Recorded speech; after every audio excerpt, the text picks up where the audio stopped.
అంటే విజయనగరం జిల్లాలో ప్రజా సమస్యలపై ప్రత్యేక గ్రీవియన్స్ నిర్వహిస్తామని హోంమంత్రి అనిత తెలిపారు. సమస్యల పరిష్కారంపై అధికారులు ప్రత్యేక దృష్టి పెట్టాల్సిన అవసరం ఉందని హోంమంత్రి అనిత ఆదేశించారు. 490 ఎకరాల ఫ్రీ హోల్డ్ పట్టాల్లో అవకతవకలు జరిగాయన్నారు. బాధ్యులైన రెవెన్యూ సిబ్బందిపై చర్యలు తీసుకుంటామని హోంమంత్రి అనిత స్పష్టం చేశారు.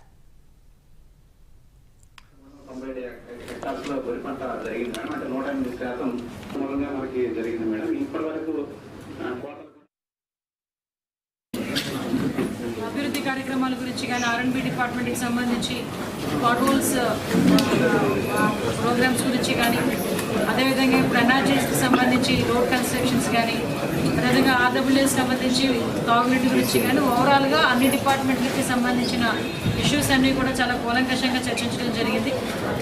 దాంట్లో భాగంగానే ఈరోజు చాలా అంశాల మీద ఈరోజు లేవనెత్తారు, సభ్యులు కూడా లేవనెత్తడం జరిగింది. రెవెన్యూ డిపార్ట్మెంట్లో ఈ రీసర్వే జరిగినప్పుడు ఏదైనా గ్రీవెన్స్ వస్తే దాన్ని ఎలాగ మనం మళ్ళీ తిరిగి జనాలకు ఇబ్బంది లేకుండా చేసేయాలి, సమస్యను పరిష్కరించాలి అనే దాని మీద కూడా ప్రత్యేకమైన దృష్టి కూడా పెట్టడం జరిగింది. ఈరోజు దానిలో భాగంగానే ఈరోజు ఒక గ్రీవెన్స్ రెవెన్యూకి సంబంధించి కంప్లీట్గా ఒక రోజు గ్రీవెన్స్ డే ఒక రోజు పెట్టి రెవెన్యూ డిపార్ట్మెంట్లో ఎవరికైతే ప్రాబ్లమ్స్ ఉన్నాయో వాళ్ళందరినీ కూడా ఒక తాటి మీద తీసుకుని వచ్చి వాళ్ళ సమస్యకు పరిష్కార దిశగా ముందుకు వెళ్ళడానికి ఈరోజు జిల్లా యంత్రాంగం అంతా కూడా సమాయత్తమై ఉంది.